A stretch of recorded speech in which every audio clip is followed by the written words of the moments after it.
All right. Look, this is my look. I titled our first episode of me and you did on the death of DMX. It was during the pandemic. Was it during the pandemic when DMX died, or was it 2021? Man, I think it was during the pandemic. Yeah, and when X died, because he OD, right? Mm-hmm. Yep. Yeah, that's a whole. We did that. If you go back, I titled Hypocrisy, like democracy, but hypocrisy. My man, I told everybody, like, yo, I'm not doing a full-on review of this beef unless I get my man 12 Kyle on from the 12 Kyle podcast. Look here, yo, go subscribe to his podcast on YouTube. It's gonna be linked in the show notes and the regular notes. Great, just general talk about life and hip hop. He's super experienced. He's kind of not a full-on Where's Waldo, but a hip hop Where's Waldo of like I was in every kind of generation of hip hop. Like, so you ain't Grandmaster Flash hip hop.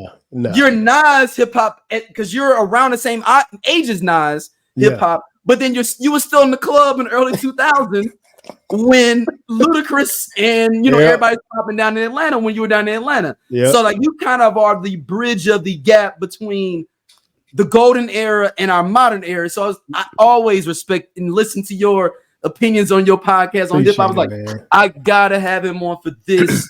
Appreciate it, man. This discussion on this, man. So as we jump into this discussion, tell everybody about your podcast so people can go check it out. I know I told, but you can give a better description. Well, first and foremost, man, thanks for having me on. Like you said, we have been talking about doing this, and so I'm glad that we got a chance to chop it up because like this episode has been brewing and everybody's been talking about it for 10 years. And it's not because this happened, but it's just in general. Exactly. Just in general. But the 12 Kyle podcast, I do a podcast every week. New episodes drop every Thursday and sometimes Sundays at midnight. I give you a little bit of everything. Everything from hip hop, some sports, not a lot of sports, but just really talking about my life and talking about how life was before the internet. So if you like nostalgia, you like stories, if you like, I loved your Freaknik episode, man. Man, listen, the Freaknik episode, I still is one of my favorite episodes. Where I tell people my Freaknik story. I was in college at South Carolina State University, and I remember telling my mom. I didn't even ask my mom. I told my mom, I was like, "Hey, I'm going to Atlanta this weekend," and she was like, "What's going on in Atlanta?" I was like, "Oh, I'm going down for Freaknik," and she was like, "Freaknik? What is Freaknik?" And I just told her, I said, it's kind of like Woodstock, but it's for Black people. And that was what it was told to me because I really didn't have a definitive answer as to what Freaknik actually was. And even now, 30 years later, I still can't tell you what it was. But if you were there, if you know, you know. I mean, I know the documentaries out on Hulu. Even before we dive in, I mean, you talked about a little bit on your podcast, but just for some of the other listeners that may not, what was your feeling on the documentary, overall? Because I felt it may have should have been a series, maybe. Definitely. Of like the old, of like when it first started in the early 80s, like the late 80s, and then like kind of the downfall. Yeah, I think there's enough material in those, because you're right, it was in stages. It was the 80s, and then it was like a brief time toward the late 80s where it kind of, I don't want to say fell off, but it wasn't as popular because it started as, just a picnic or a barbecue for kids that's in college. It was in college in the AU Center. And then the 90s hit, and my first Freaknik was 94, and it was literally that's the prime. That's the prime area. It was 500,000 people in Atlanta that weekend. I mean, like you'll never see anything like that in your life. And then the fall off was the subsequent, 97, 98, 99, where right when I was available to go. Right when I was available to go. Listen, the city did not want these Black kids coming. They did any and everything they could to discourage people from coming. So they definitely should have done a series. I think if you chop it up and make it, 30, 40 minutes, you could have gotten, a 6-series episode. I think it's that much content there. I wasn't mad at it, but I mean, that would have been dope. Yeah, well, let's dive into it, man. This Drake versus Kendrick Lamar beef. This is similar to the Mayweather Pacquiao. I feel like the battle we have been wanting to see forever. Mm-hmm. Before I dive into my notes and going through the timeline quickly, your overall thoughts on the battle. Be careful what you ask for. Because I think this is something that fans wanted. This is something that Drake wanted. I think there might have been something that Kendrick wanted. But be careful. And it definitely was something I think that Cole wanted. But be careful what you ask for because you just might get it. And once you're in that storm, as we saw, play out over these last couple of weeks, it's once you're in the storm, you can't get out. And you got to just fight. You better be ready to fight. And you better be ready to fight because you're going to be taking things from so many different angles. And if you're not prepared, then you're going to get caught slipping. And that's how this it got dark, very dark. Oh, but funny. I know it sounds crazy, but funny. Oh, no question. Not just funny. Just my general thoughts was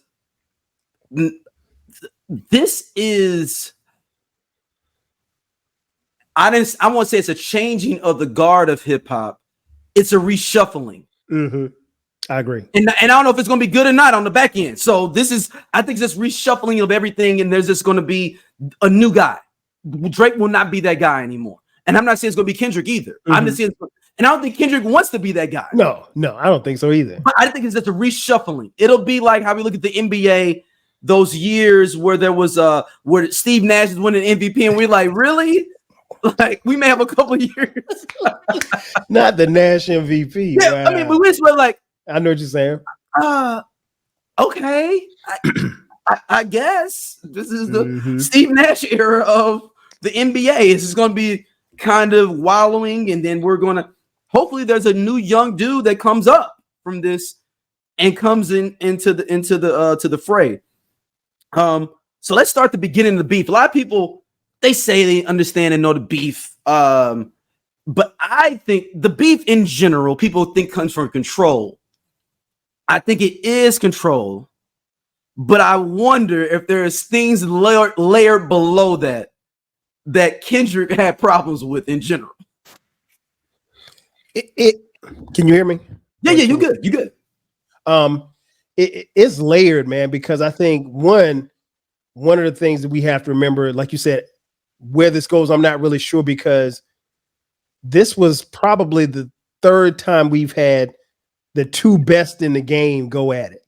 You had Biggie and Pac, who were the biggest stars at the time that they were battling.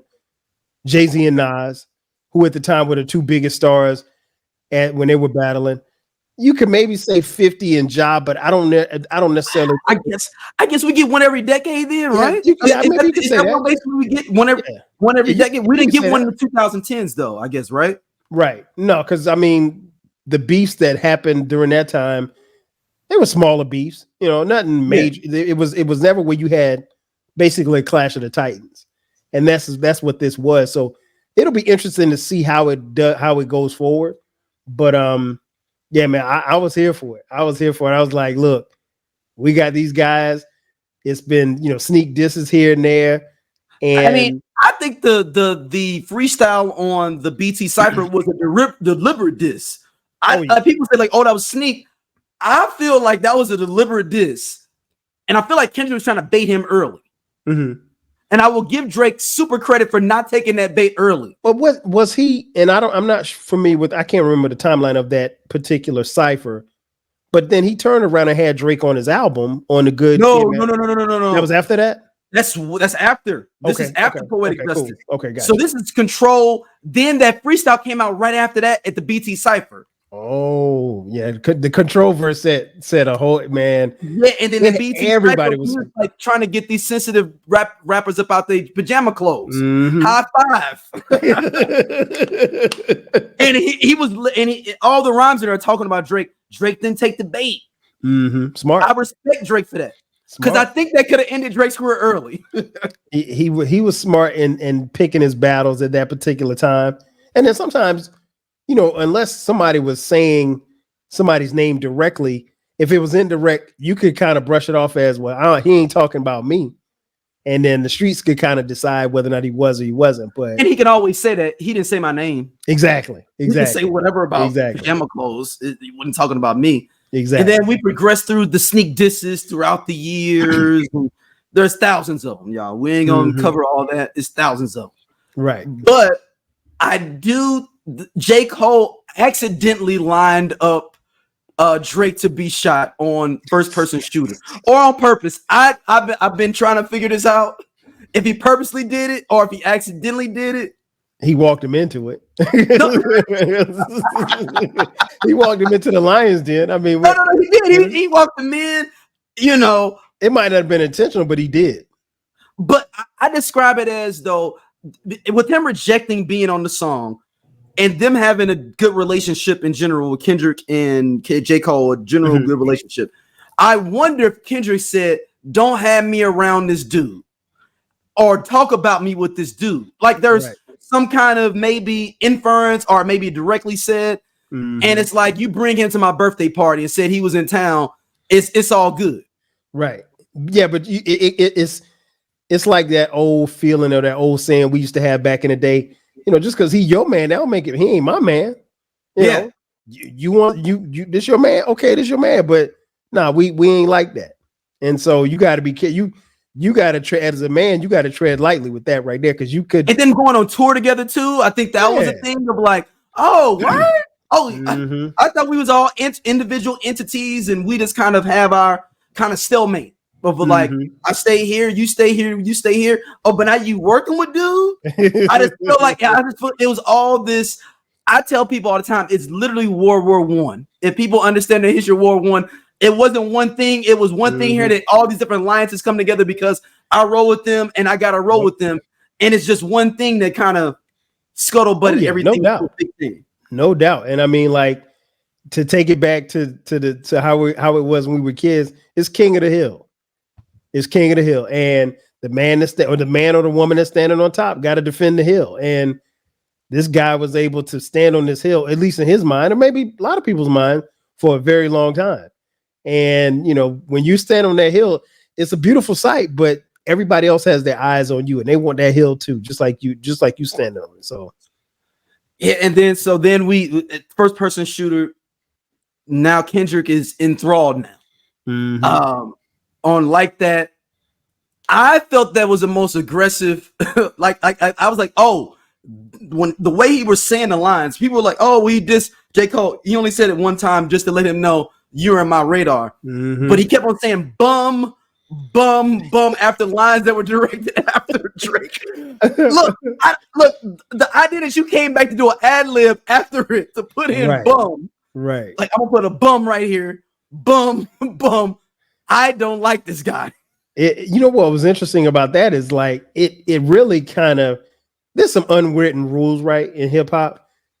I was surprised that he broke one in the sense of you don't take your beef on somebody else's record. Because it wasn't his record. So, you know, it was a beef that those two other guys did have too.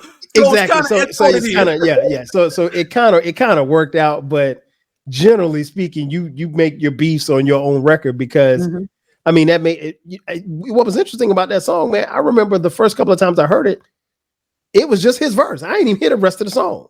It was just his, like you would go to YouTube. And well, you know, he was lastly put on there at the last minute. Right. So, because if you look at before on Spotify, he was not listed on there. It was a surprise and you popped up. He was not listed on there because they didn't even have him set up. Dang, that's crazy, right? No, that's crazy. So I at some point, Kyle, they have to do a documentary on this beef. No, a serious documentary because someone has to find out like who made the call to Kendrick go, hey man, y'all working on, I heard y'all working on something against Drake. Just throw me whatever y'all got. And Metro was like, somebody made a call. Metro probably made a call, but somebody made a call for real.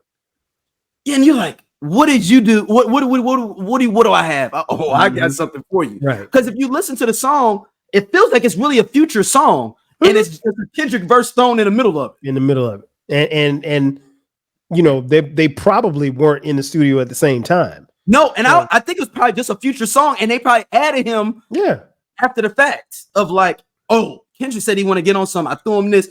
Future like, cool, throw him on there. Let's get it. I'm in agreement 1,000%.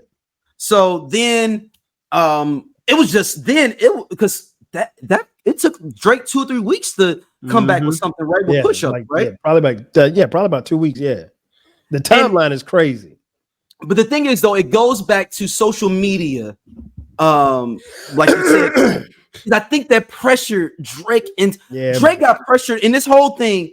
Drake is being pressured from everything, and I'm gonna give him credit with that. He did try to rise to the occasion within this battle overall, but he got pressured because if this was how many times we've had, I'm trying to think about Corrupt calling out DMX on calling out names. Yeah. DMX never responded for real. You know what I'm saying? Like it was just like it was kind of sitting there. We know about it in that are hip hop heads, but it didn't really get there. But that social media and they get out to think about calling out names came out.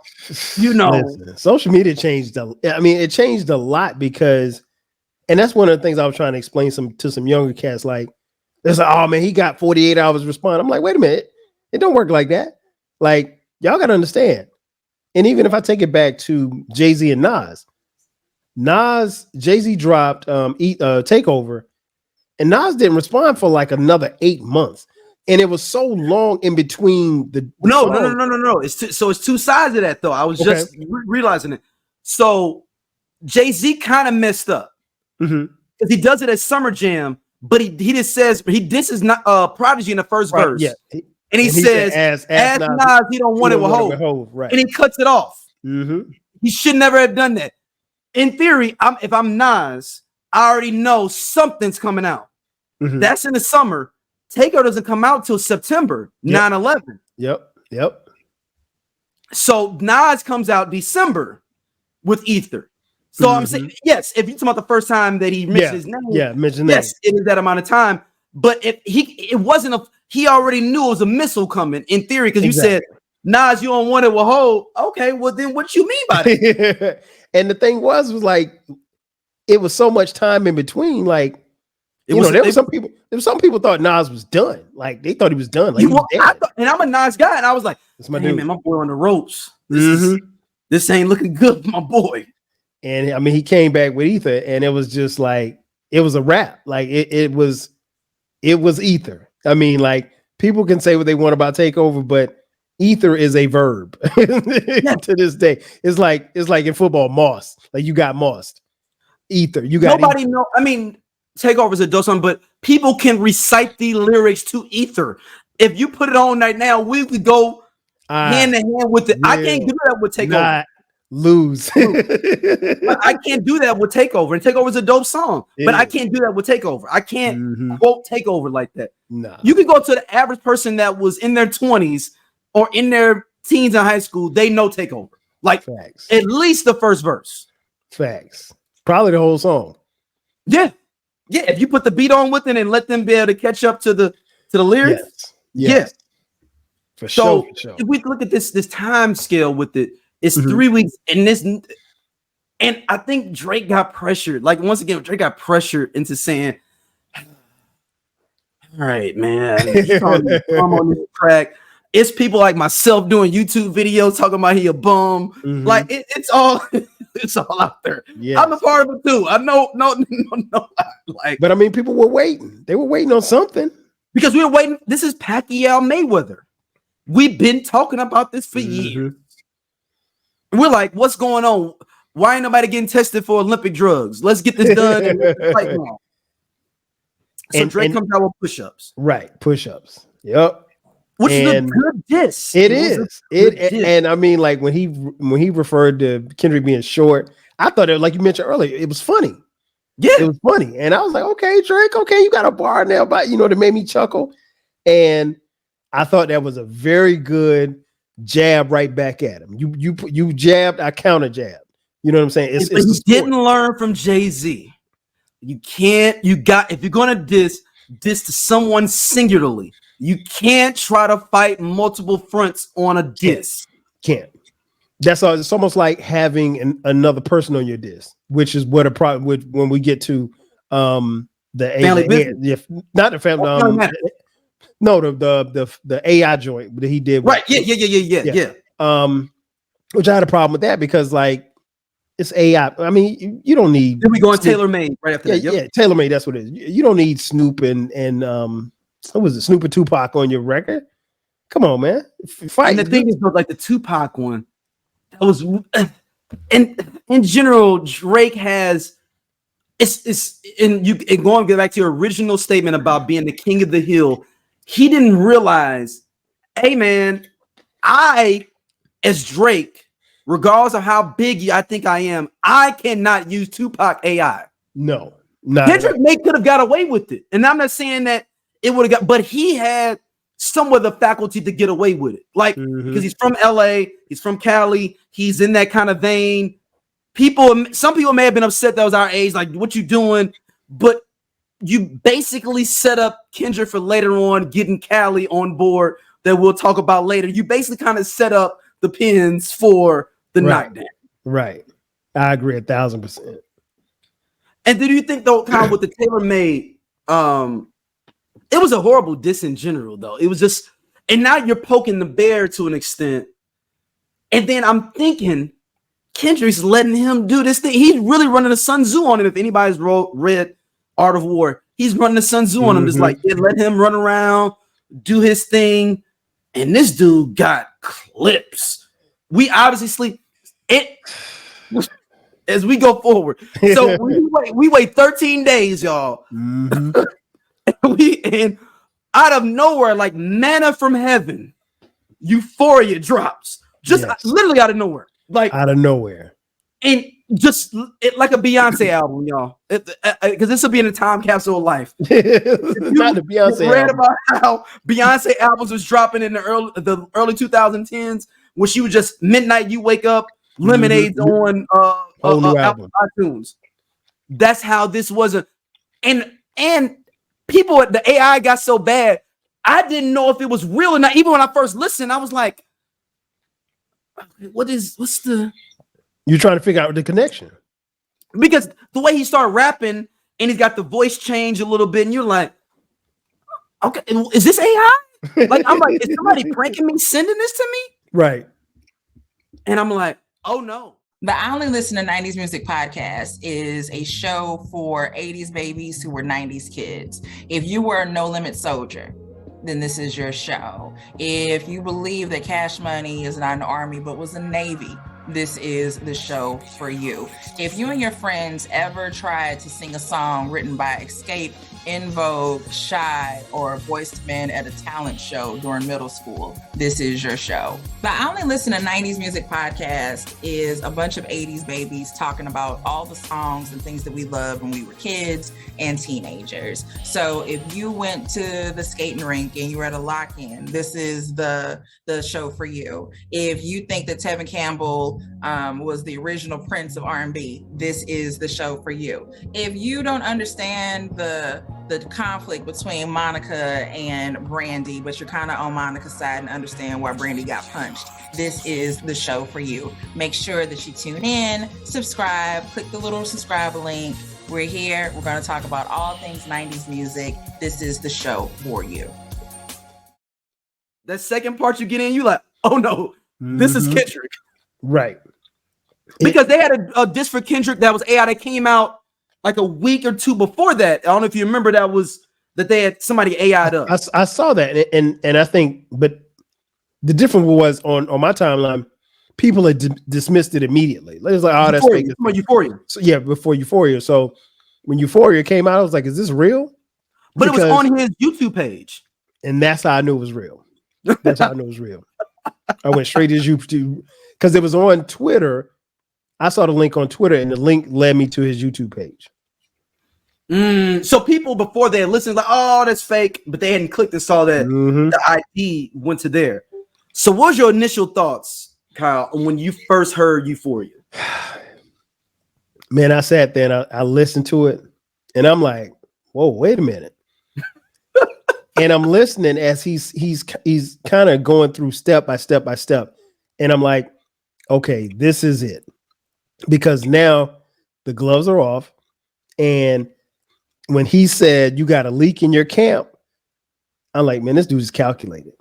And that's when you realize, like, so do you understand that then, or is it something that like kind of like you kind of putting together the puzzle? I actually understood it then. I didn't know it would be as detailed as it was, but particularly now, if you go back and listen to Euphoria now, it's even better. It's even better because he laid out the whole game plan and everything fell the way that he thought it was, that he said it was going to go. I mean, it's almost like playing a football game and you know the other team's plays, and you're basically, your defense is set up for anything that they do. And one of the things that I say about this battle is Drake really was on the defensive this whole battle. Yes. Other than throwing the first punch, he was on the defensive. But he didn't throw the first punch. He was defending really himself against that and like hoping he can just outwit him. Or I think he thought Kendrick only going to respond, honestly. Yeah, but you got to know your what we always say in sports, know your personnel. You got to know your personnel. I think he thought that Kendrick was just throwing out something, just being mad. I don't know how what makes, and I'm not saying you, but if you're Drake, what makes you think because he hadn't been in a battle before? Yeah, because he hadn't been in a battle. Yeah, but there's a reason for that. You don't want to battle him. Kendrick Lamar reminds me of the little kid in the corner, in class. He don't say nothing to nobody. He don't bother nobody. But you and I know that's the most dangerous kid in the class. That might be the most dangerous kid in the school, because he will, if you mess with him, he will take it there. And the thing about that kid is, once he starts fighting, you got to fight him every day. You got to fight him every day at 3:30 after school. Ain't no, I'm going home. Ain't no, I'm going to my auntie's house. You got to fight him every day because he's going to show up for the squabble every day.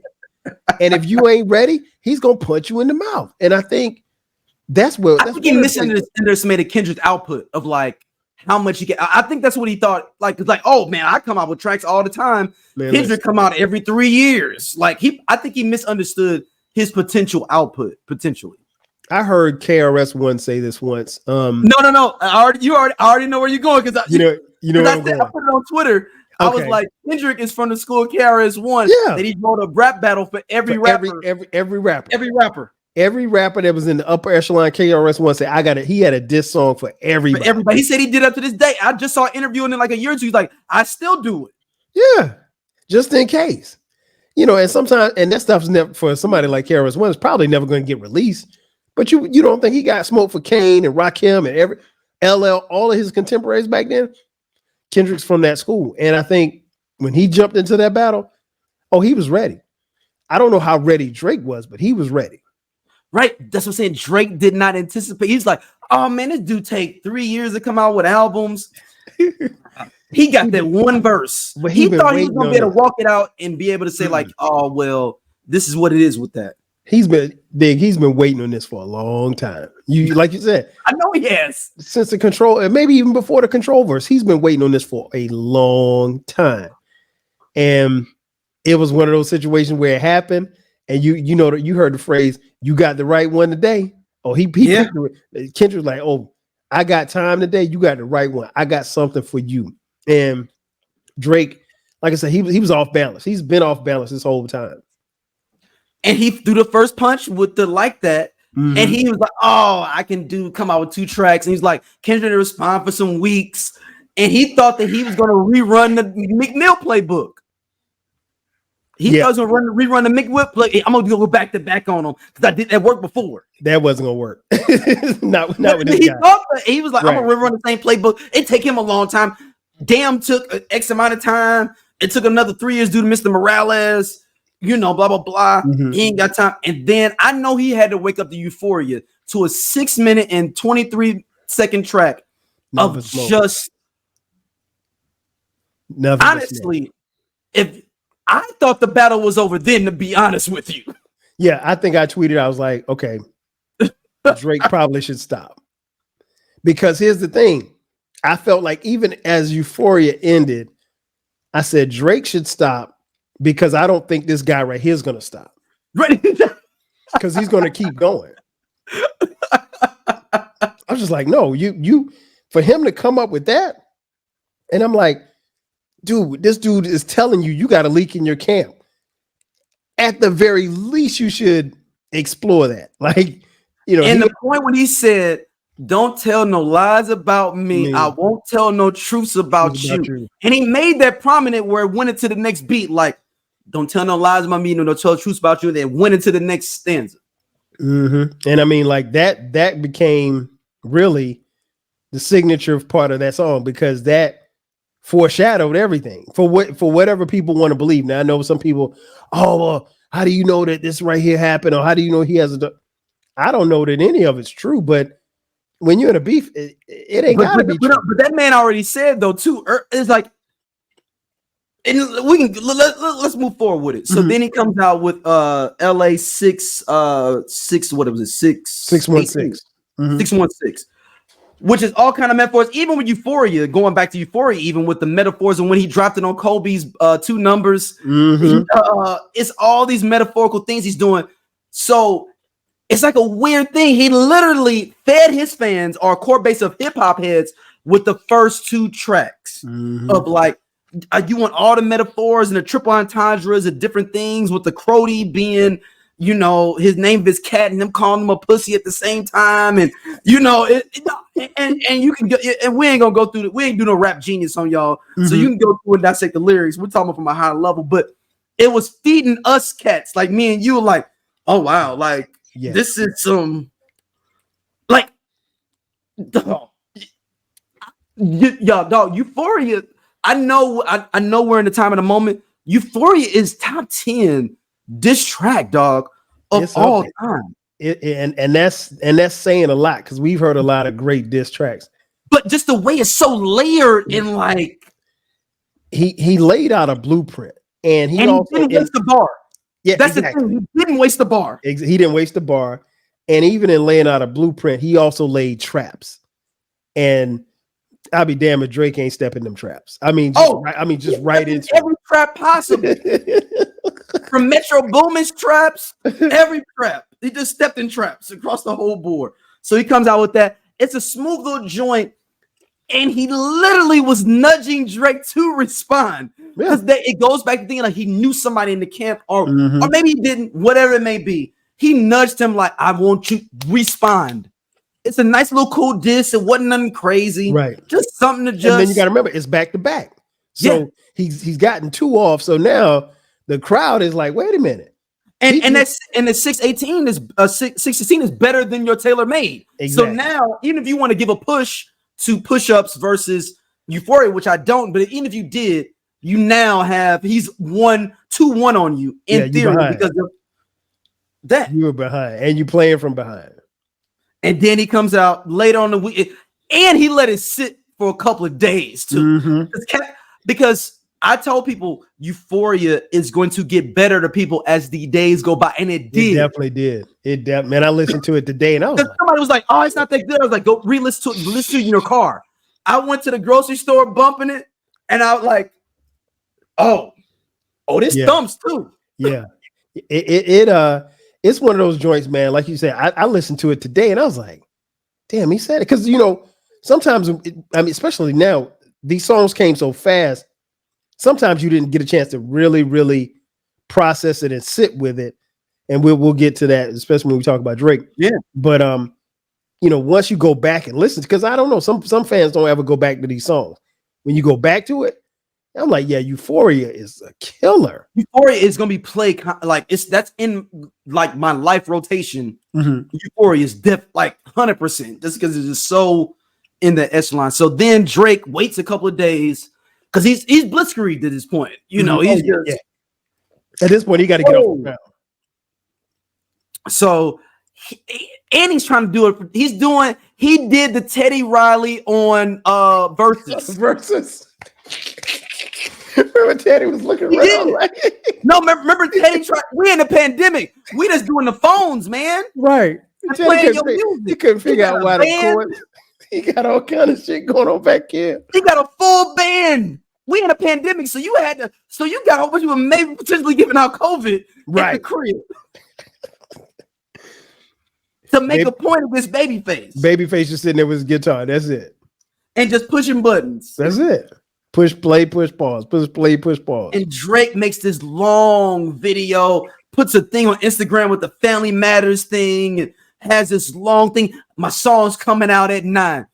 Bad problem there. That was once again going back to the Jay-Z, Nas. You called my name out early, so therefore I am prepared for something. Right. So I may be writing something.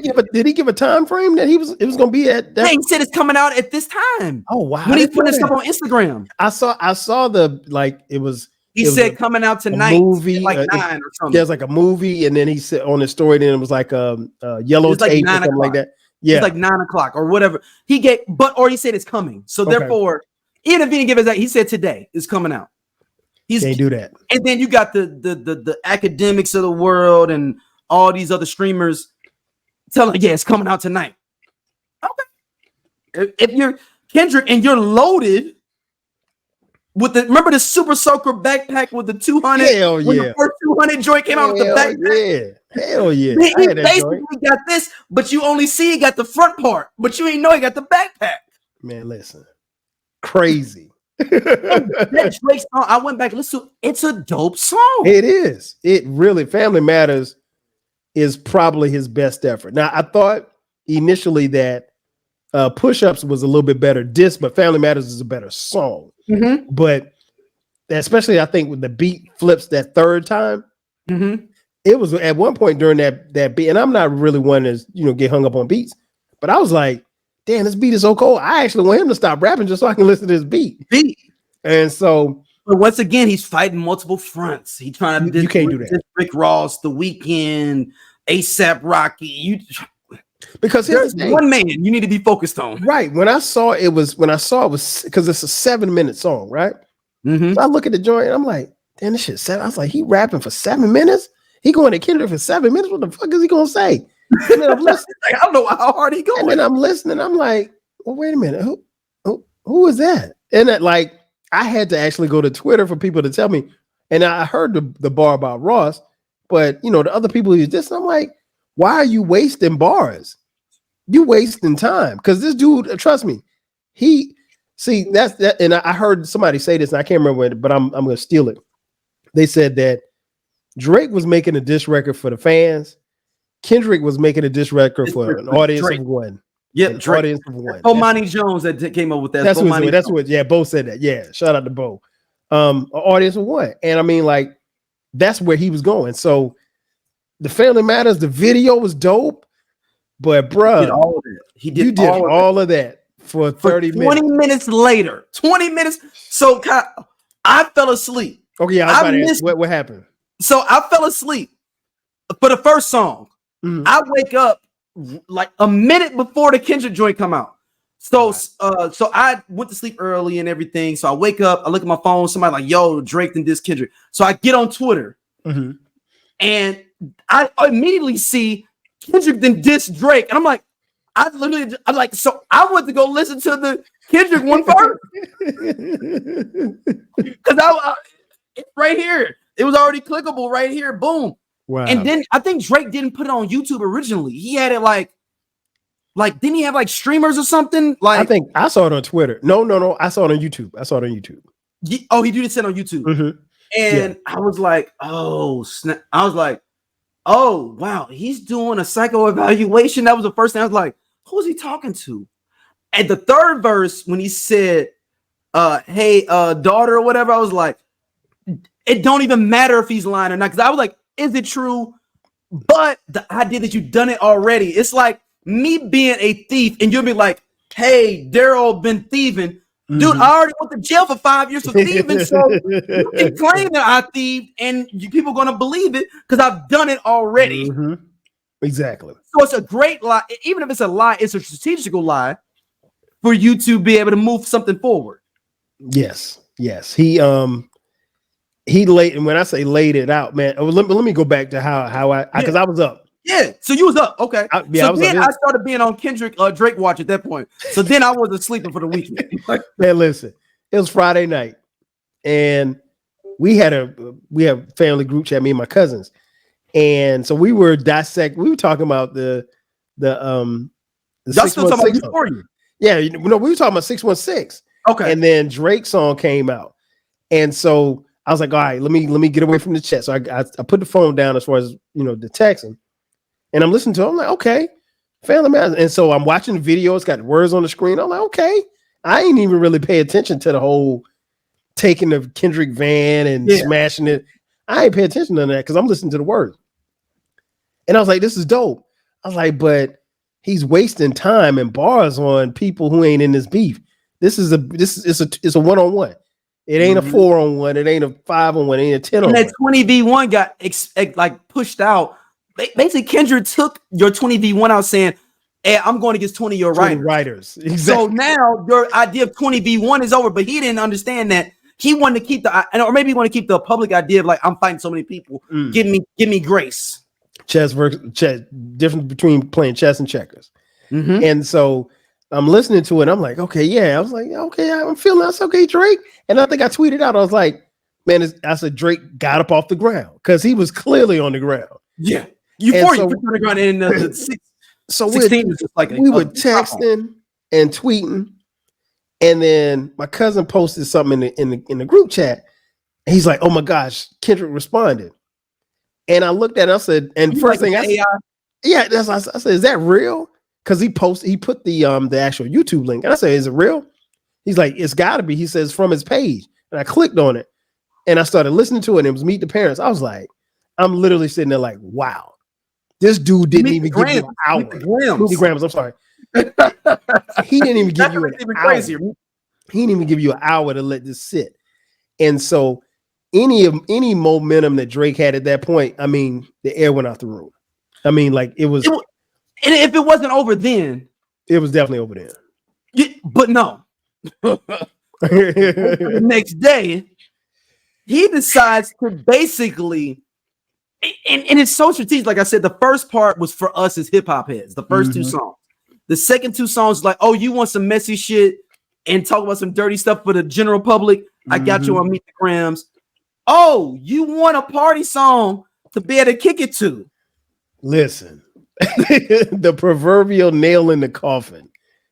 Listen, when I heard Not Like Us, I was sitting there like, wait a minute. I mean, like, I literally had to look at my phone like, another? I was like, what? Well, not only that, but I was like, this don't even sound like something Kendrick would do. Like, this is a bop. So I'm like, I'm bobbing my head. No, I first heard Must on the Beat. I threw my phone down. I was like, no, he didn't. No, he and didn't. I was like, I started laughing. Because it's funny because because you don't expect that, right? Because Kendrick don't make, I mean, his quote unquote dance tracks, I mean, you could probably count them on one hand. He don't really have no. I mean, he basically took Humble. Humble, and I don't know, King Kunta maybe. But he don't have jams that you dance to. No, and I would say maybe Poetic Justice, but that's got Drake on it. Right.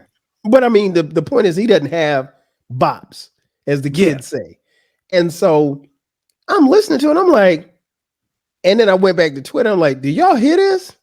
And when I say it was up, D, it was up. Everybody was like, yo, this is crazy. And then I played it again, and I'm like, oh, he said that? Like, I'm catching things that he said. And by the third time I played it, now keep in mind, I was only on my second listen of Family Matters. And so I'm like, I still ain't listened to Family Matters like twice, 2 or 3 times. Maybe. I mean, you can go back to it, but it don't have the same feel because the proverbial air was let out the building. I mean, like Drake, I don't know, man. Drake, he spit, and I think I can understand where he's coming from to some degree.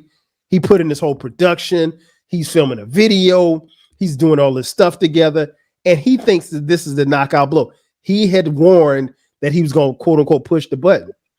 Well, he pushed the button and the button jammed. He pulled a trigger and the trigger jammed. It jammed up. By the time And so this is like 9:30, 10 o'clock. Man, by midnight, this song is everywhere. I mean, everybody, and you see people dancing to it.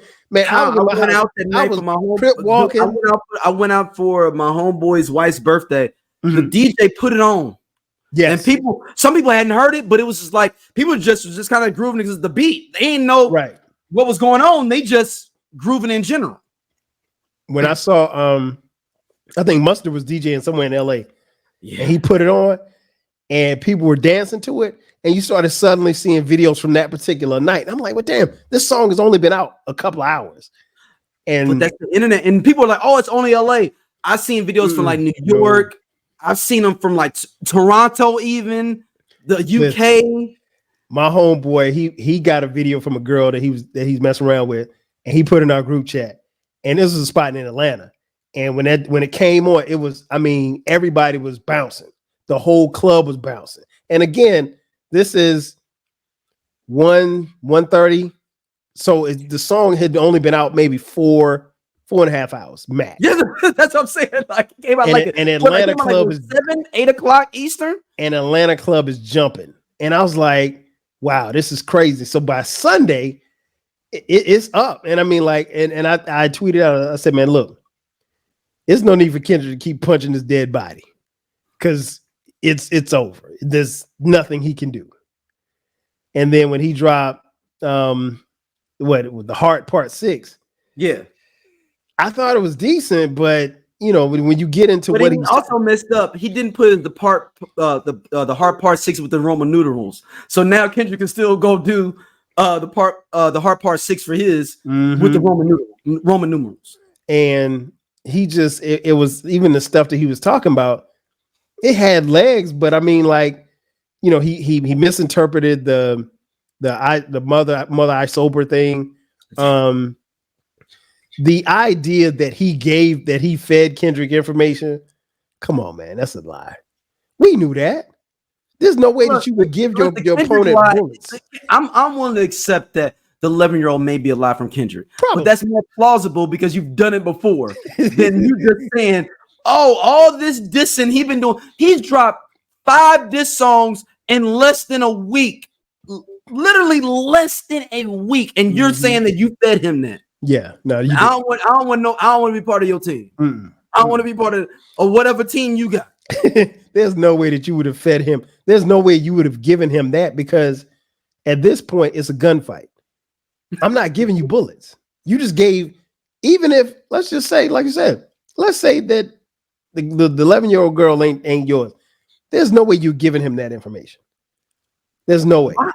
Why would you do that? That doesn't make any sense. I mean, like, so at this point, and even if you go back and listen to it, he sounds defeated. He's like, yeah, you know, you can respond 50 times. I ain't got nothing to say.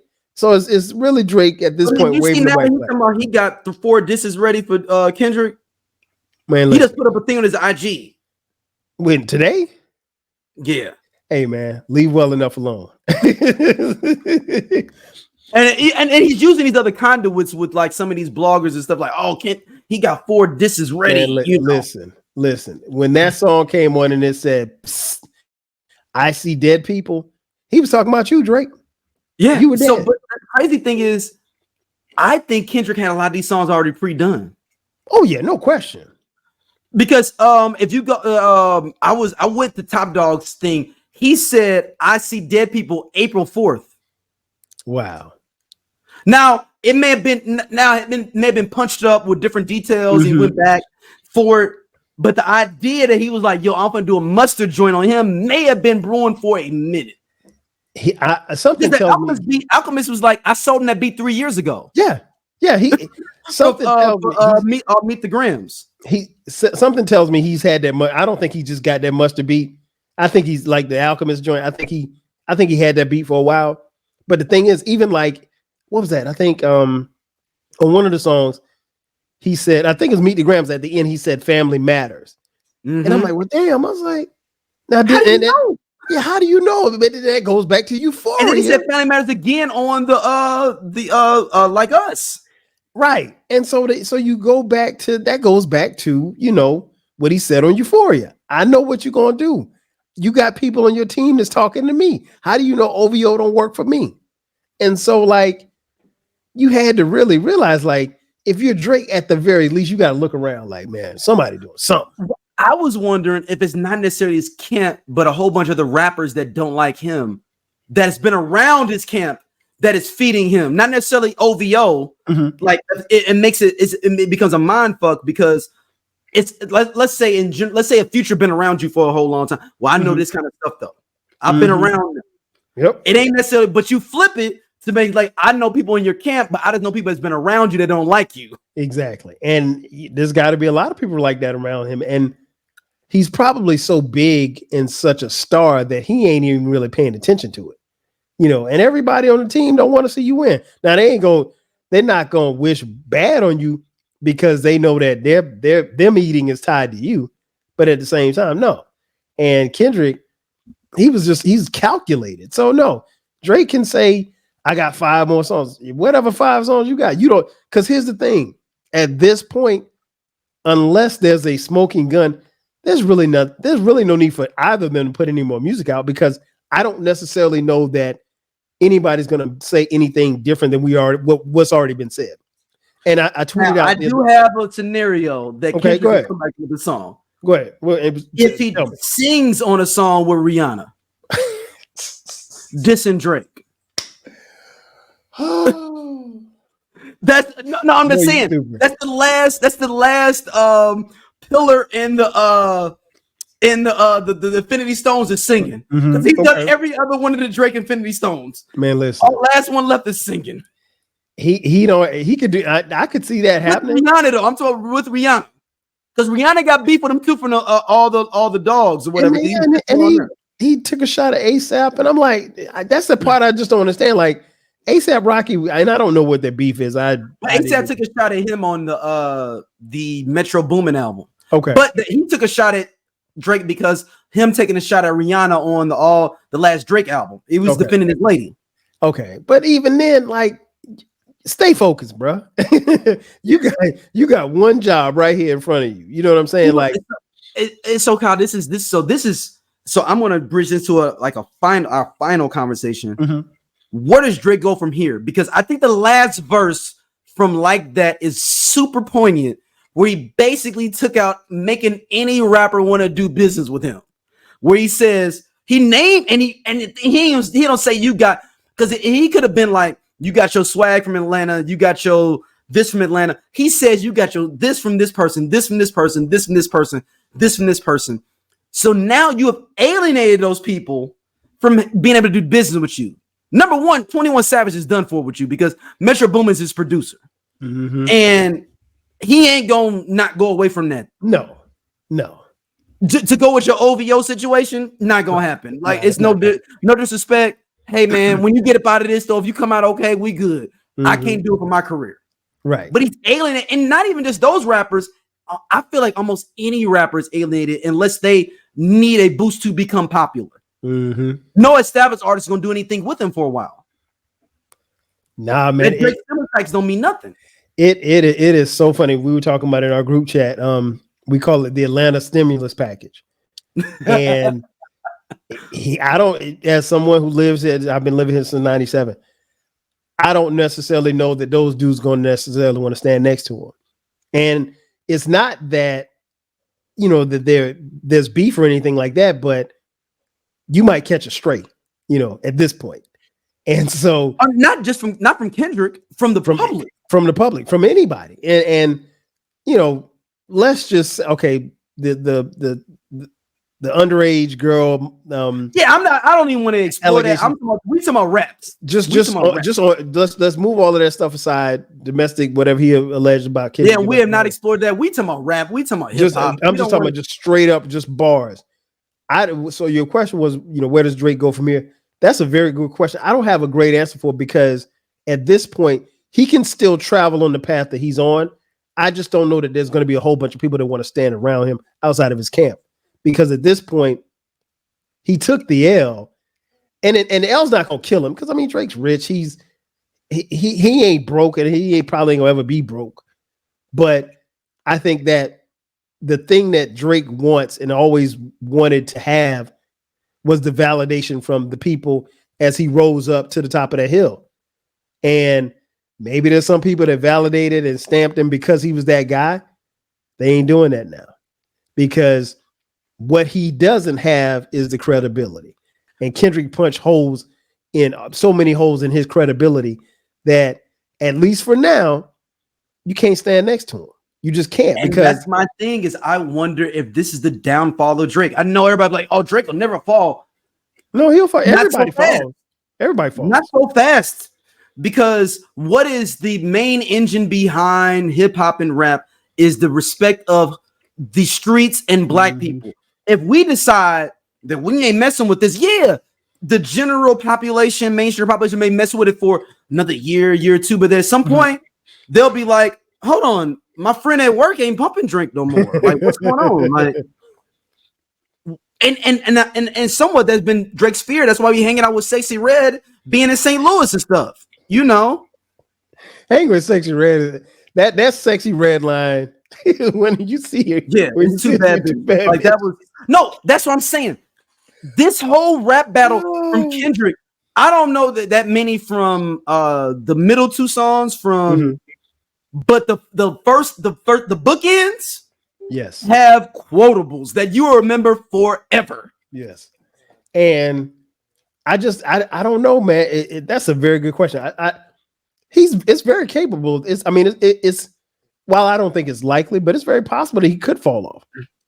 But I don't think he'll fall off like that. But I think where he is now, I could see he has the most dislikes on a YouTube song in the history of YouTube right now. So if you're Drake, you think you're gonna drop within the rest of 2024? No. The thing that I think everything's gonna be OV ho up under your comments. No, I'm just saying. It is, but you're right. You're right though. Here, you know what, D? I think the one A minor up under your comments. Listen, I'm just saying. Bar that when I heard it for the first time, B flat though. Going back to your original theme, then Drake does the B flat. Then B flat doesn't exist on. And you know the undertone of A minor is the musical version is that you're white. Yeah, you're white. There's the black keys aren't being touched. Yes. So, which is a crazy triple entendre that you don't even think about. Right. So he did it for cats like us. He said A minor. I was like, yo. But ultimately, man, I think, like I said, it's the respect, it's the credibility. It's taking a hit. How much there's going to be a fall off. How much the fall off is, I'm not sure, but he definitely took a hit. I mean, he took a huge hit to the chinks of armor that he had, man. And it's going to be interesting to see. I mean, but like you said, for 2024, he got to sit. I mean, he might be able to tour or something like that, but as far as putting out new music, no. What you we'll see how, if he drops something in 2024, his ego's at a high level. He doesn't understand how this goes. I'd probably feature. What's your odds of that Drake drop some? I'm Doja. They sleep. Yeah, we part of Just Posted Podcast, man. The best show on this network. Come on, check, though. Seriously, man. Just Posted. It's just me and Doja sitting back talking about what the fuck going on in the world and the streets. We said labor of love. He said labor of love. I ain't say that shit. Shout out to you know what I'm saying, everybody coming to watch though, man. We really appreciate y'all. Holla at y'all later. Hey man, this nigga just tall for no reason. I'm gone. And he do regular jobs. Don't forget that.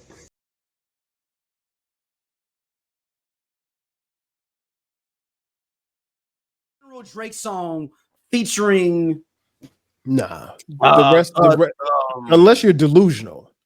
If I'm Drake, I maybe jump on a feature or something like that. But I mean, even think about it like this, D. But who wants to have you on a feature? Even with Cole, he can't even stand next to Cole like that. Because Cole lined him up. and you know, I think we all owe Cole an apology. Now, I will say this much. I did apologize publicly to Cole for trashing him. But I will say this much. Knowing what he knows, Cole shouldn't have done that song.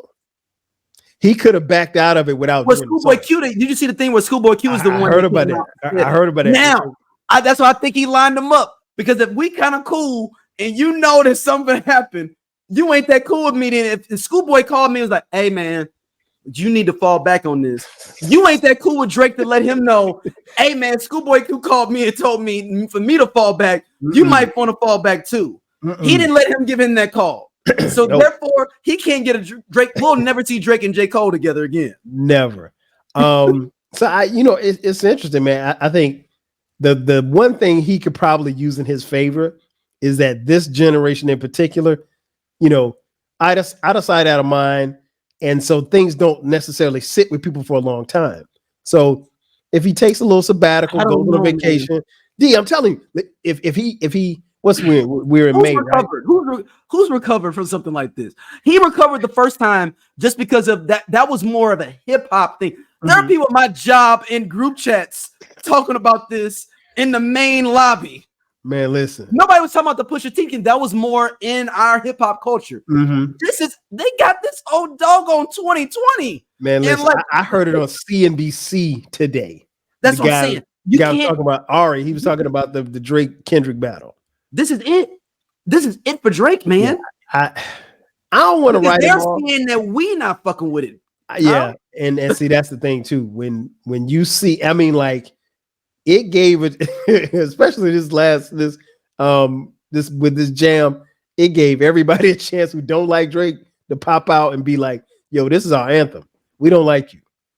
And you got a whole state that is making. So when you gonna go to California again? Listen, hey, and people are like, oh, it's just California.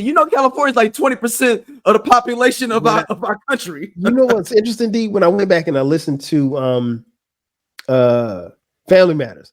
Yep. Drake said something about, I got more popular in LA than you are. I was like, yo. And the slave thing.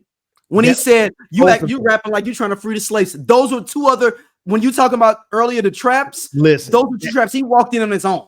That was a layup for Kendrick. He was able to take that, put that in that bar, and then bring that to Atlanta and talk about and then he called him a colonizer. So, I think if that song was done earlier, I think that third verse was added on because of the original diss. From Family Matters. I wouldn't doubt it at all. And I mean, like he just, I think if you're Drake, the only thing you can do is just kind of wait this out. Maybe think about coming out next year. Maybe jump on you can jump on features, but I don't really know outside of your camp. But this affects everybody else. This affects Party Next Door. I was just trolling, not officially trolling, just looking. People putting OVO on his Twitter stuff. Well, it's hot right now. It's hot right now. But this song, this is a perfect time. They're gonna be playing throughout the summer. We're in May. Memorial Day is gonna be cracking. This is the song of the summer. Ain't nobody else. And one of my homeboys is the director of Claflin's band, South Carolina. Okay. He said they already tuning up to play it for homecoming stuff. So it's going to extend out. Every as a proud alum of HBCU, so it's extending out. We're extending out for the year. Every HBCU band will be playing Not Like Us. Every single one. Multiple times. What are you doing, Drake? What are you going to go? Man, listen. He better figure something out. He needs to do what we told Diddy to do. And Russell, we've been telling Russell Doobie to keep talking. Just go. You just got to fall out. Just fall back for a minute. Maybe even if you claim that you write these R&B songs, do this. Do some of that. Yeah. Do some stuff behind the scenes. Go on vacation out of the country. Because since Puff got busted, we ain't seen or heard from Puff. He been laying low. He been out the way. Finally, because he was trying to be out there putting up Instagram posts like, hey, man, I equivocally say nothing. No, he hanging out with Stevie J. But the feds had to come in though first. Let me tell you something. Homeland Security came to his crib.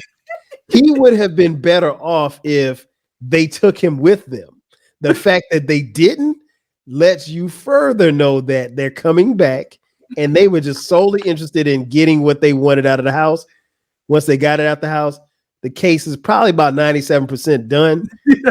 What's any day now? It may happen right now while we recording the podcast. Hey, and you know what, D? That's the thing that's gonna kill Puff. Not literally, but like because it's the anxiety. You don't know. You can't get comfortable every day. Like 4 a.m. You just wake up at 4 a.m. because that's when they kick in your door in general. They try to wake you up. Exactly. And I mean, like he could, if he wanted to go to Turks and Caicos, he got to tell them, hey, can I go to Turks and Caicos? Hold on, little buddy. Hey, no. You stay right here. Stay here. Stay right here. Little buddy, you stay right here. So Drake, I mean, he got to sit. We're not talking about none of that. I'm talking about just as a MC persona. I don't want to litigate the messy shit. Like no. I mean, no, I'm not even talking about that. I'm just talking about just album wise, music wise. He's got to sit and chill, and he got to let it die down right now because it's hot. But can it like, or do you try to tweet through it? Like, I mean, I guess it's two different ways. Can he tweet through it? No, but like back in the day, remember? I mean, some of our younger listeners, back in the day, tweet through it used to be like if you said something crazy, you just keep tweeting and try to get it ahead out your timeline. Just don't even worry about it. No, he can't tweet through it because this cycle, he's in the cycle right now, and he's in the news cycle. The news cycle, the great thing about, well, great or bad, depending on how you look at it, the news cycle for this generation, roughly about 48 hours. And that's it. But because this is so big, his 48 hours is extended. His 48 hours is extended playing too, though. That's the thing. The song keeps playing. I mean, like it is literally the #1 song in the country. Like Story Adidon, that's only for us. I had to explain to somebody from my job, like, this is not the first time. He's like, oh my God, Drake is lost. It's like, this is not the first time. No. Really? So I sent him Story Adidon. He's like, oh my God, I didn't know Drake got this before.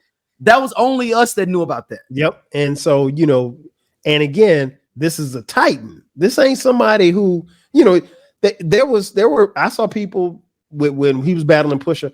Oh, Pusha T's nobody. Now, Pusha T's a dope MC.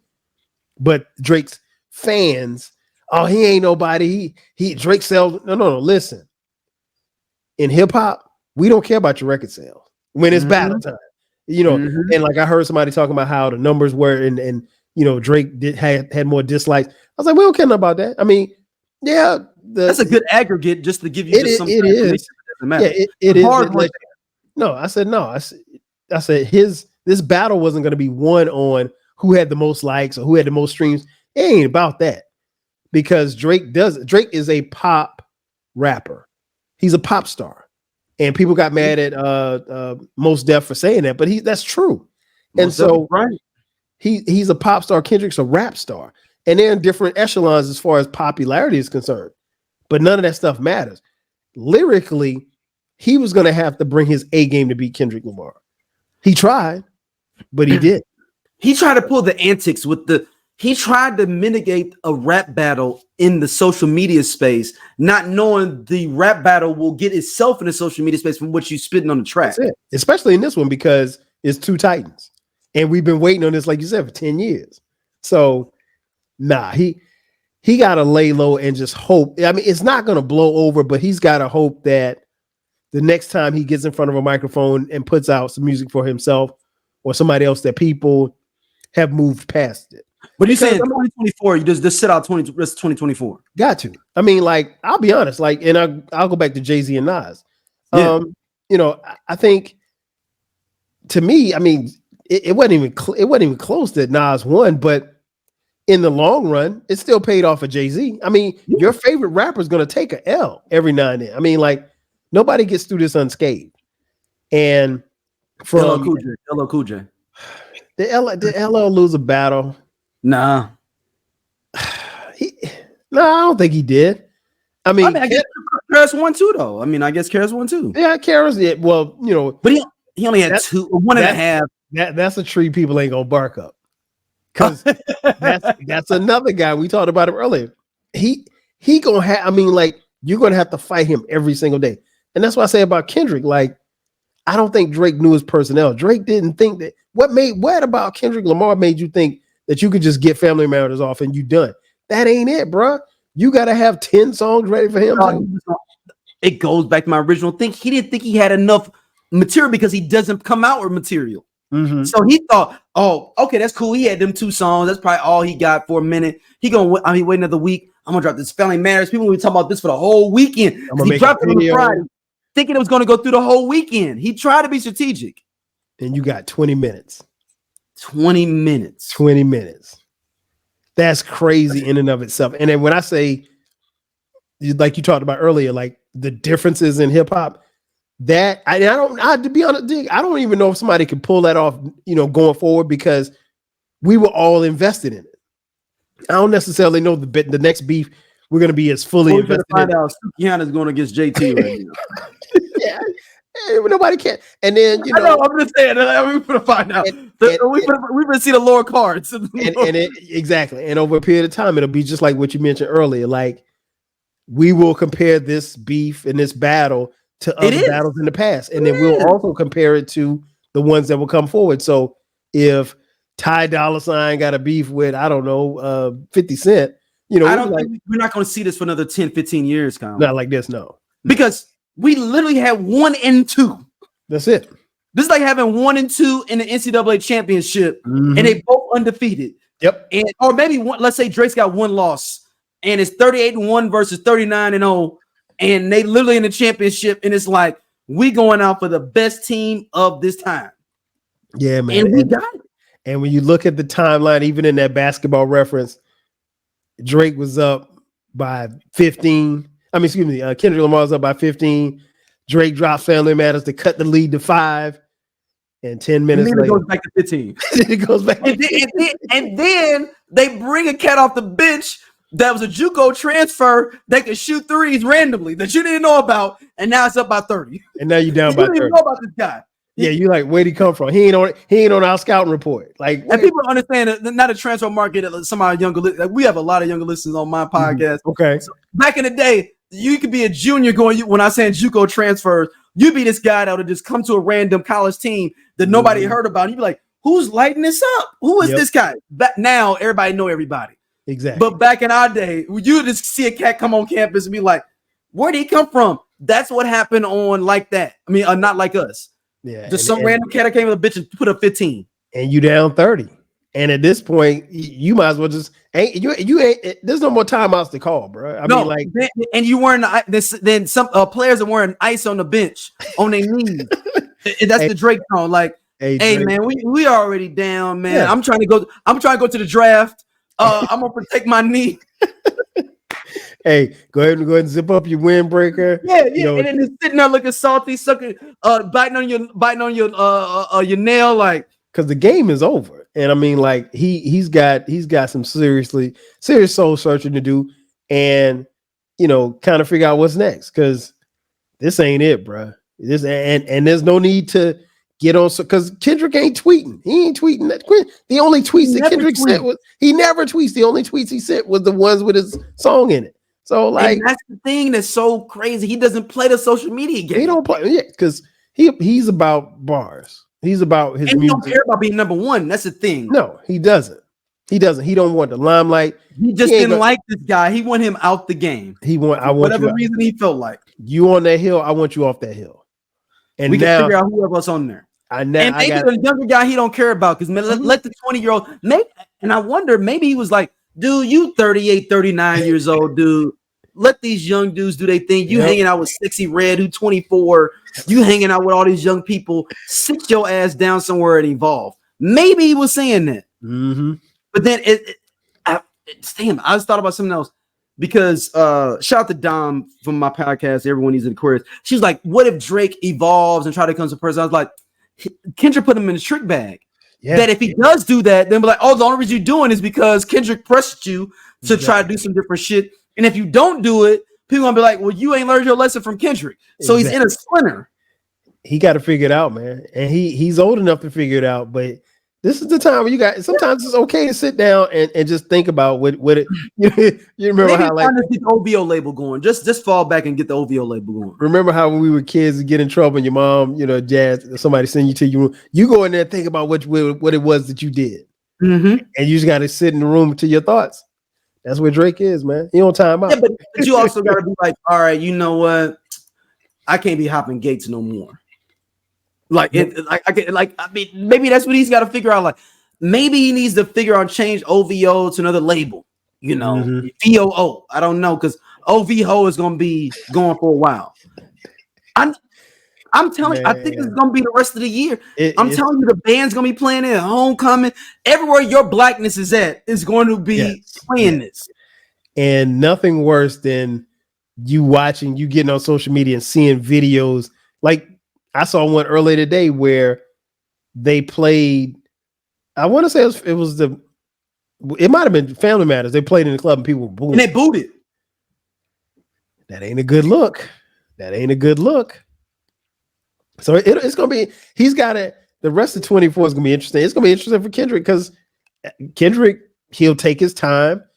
I mean, like I said, we got 4 songs in like 2 weeks, and it normally takes him about 4 years to make an album. I'm for him not coming out 2025 either. To be honest with you, no, ain't no rush. No rush. Yeah, like they were like he's supposed to come out an album this month. I was like, no, I don't think so. No, because honestly, it would look opportunist. Then if he did that, it'd be like, oh, you only did. Because remember, Drake says it, and I'll give Drake that. If he did try to come out an album, Drake was like, yeah, I heard you was trying to come out with your album. This part of your rollout. He says that on the Hard Part 6. Yeah, basically, this battle made you come out and rap, come out of the house and rap. And there may be some truth to that, but if I'm Kendrick, no, I'm laying low. I'll probably, I got the hottest single of the summer. Listen, with no album. Not only is it the hottest single, but I'm getting you off that hill. I'm getting you out of here. I don't care. It's like for any of the history buffs, if y'all remember like how Rome fell, you had like the Vandals and the Huns. They didn't want Rome itself. They just wanted the Roman Empire to be done for in Europe, and they just wanted to sack everything. And then they rolled back to where they was from in like Germany and Hungary and all these places. But they just wanted to just get Romans out. We just wanted y'all to be done. That's it. And I mean, like, I didn't want to run it. Nope. I just wanted y'all to be done. I just want you out of here. I mean, like, he really don't like that dude. He said it on. I mean, and it was kind of like a play on the interview that DMX did with Charlemagne. But he's like, I hate you. Like, I don't like what you stand for. I don't like how you've been treating people. I don't like how you've been appropriating the culture. I don't like nothing about you. I don't like the way you walk. He said, I don't like the way you walk. That made me laugh, dog. Because I'm like, men, we don't pay attention to how other men walk. And I don't think it was anything meant in a sexual way, but it worked for the bar. He's just like, look, I just don't like you. And as you get older in life, it's okay to say things that you just don't like. And he just don't like Drake. So if he got Drake off the hill and got him up out the paint, he's cool. Is there, as we wrap up, my last question for you, is there a way Drake could have won this battle? If he had prepared to be in the battle. And I mean, like, prepared as far as having his songs, trying to anticipate what Kendrick was going to do, and understanding that IG and all of this other stuff, Twitter, none of that stuff matters. Like, I got to have songs. I got to have 5 and 1 in the chamber. And I just don't think that like I mentioned earlier, you have to know your personnel. I think he went into this battle thinking he was going up against Meek Mill. And he didn't understand the assignment of the fact that this guy is a sniper. He will kill you. Not literally, but he will kill you. And he will not rest until you are dead, lyrically. And that's what he did.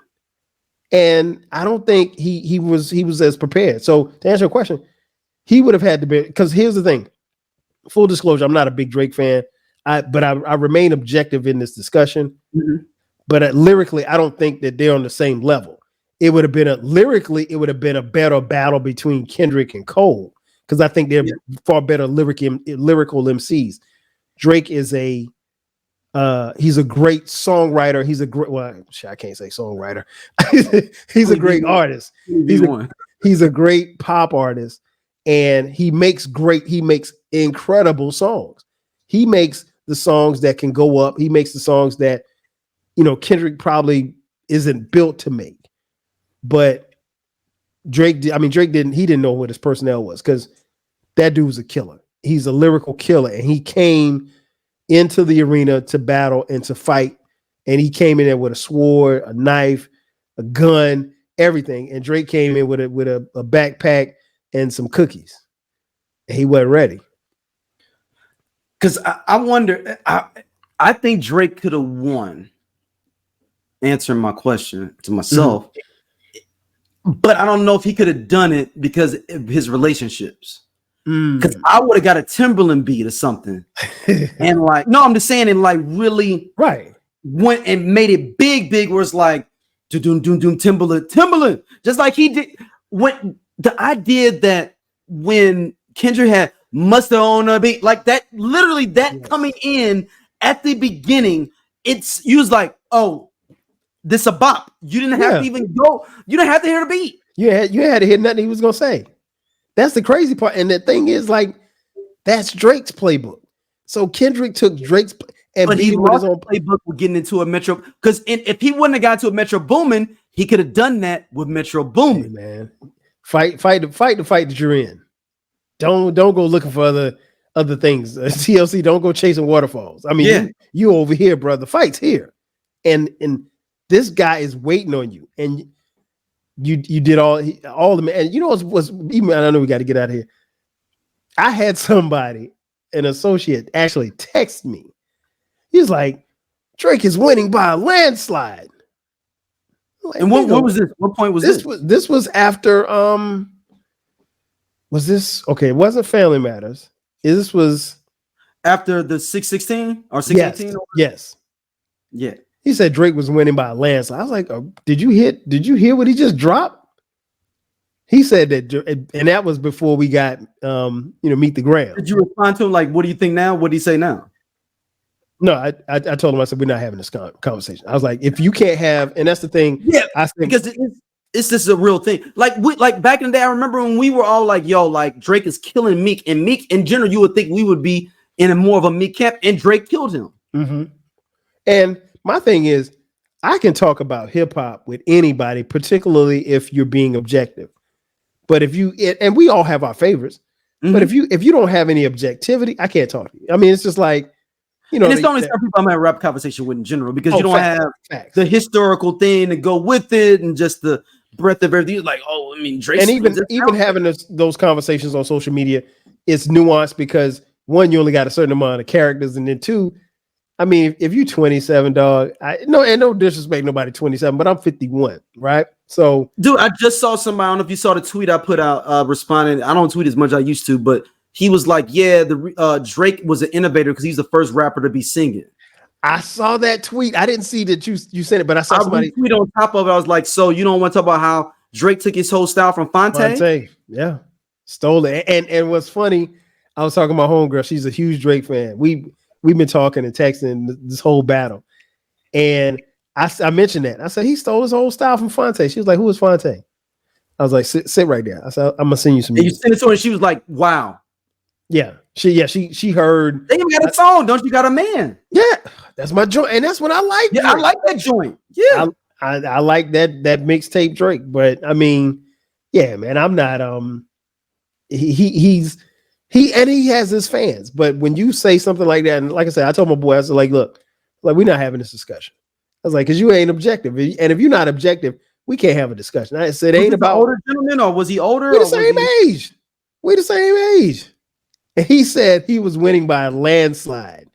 I was like, nah, dog. I said, we're not having this discussion. And the text messages stopped. It stopped right there because I wasn't about to carry on any more conversations about it. We could talk about anything else. We ain't talking about this. Yeah, that we good on that. Well, Kyle, man, let everybody know where they can hit up your podcast. Once again, what's everywhere that they can get it? Man, first of all, again, brother, thank you for having me on, man. We don't be doing this every now and then because we gotta get back. Like I love these uber super rap nerd conversations I can have. Yeah, man. We go back like Fat Crayons and car seats, man. We go way back. I know Kyle. I know you since what, 07? Yeah, early days of Twitter. We both got on Twitter in 2007. And funny, here's the funny thing, y'all. When D and I got on Twitter, nobody else was on Twitter. Nobody. Like, and so our tweet, you might send one tweet a day. I remember D, I would my phone was set up to where if you send a tweet, I get a text. Yeah, yes, I had that too. And you can respond in the text. Yeah. And so that because the thing Remember about it, TweetDeck, how dope TweetDeck was? man, listen, you know what? That's a whole nother Yeah. That's Because another it can podcast. aggregate like, oh my God. Listen, but that's how far back we go. Check out the 12 Kyle podcast. Again, it drops every Thursday and Sundays at midnight. You can follow me on the socials. You can find the podcast anywhere wherever you get podcasts. There's also a YouTube channel, youtube.com, 12 Kyle podcast. I have audio and visuals for every episode. You can follow me on the socials at 12 Kyle podcast. I have a TikTok page where I have clips of the show as well. And yeah, like I said, every Thursday at midnight, without fail, you're gonna get an episode. The episodes can range from anything from hip hop to R&B, dating, relationships, sex, sports, a little bit of everything. The thing I say about the podcast, and I say this jokingly but modestly as well, it's like a potato chip. If you hear one episode, I promise you listen to another one. I promise. Look, I'm every episode, man. I always appreciate it, man. Appreciate it with it, man. Like, and all this stuff will be in the show notes. If you want to go jump in there, you just need to click because I know some of y'all don't want to type and y'all just like to click. It'll be in the show notes. You just click. You can go there and check out 12 Kyle. And I appreciate you, man. Like, this is dope, man. We're gonna do this again. We got something else we've been talking about. We got to do. It's gonna be y'all think this was something?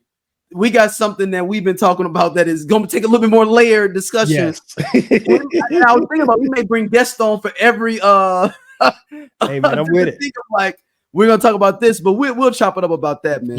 For sure. But man, thank y'all for listening as always, man. We'll see y'all. Peace. 5G.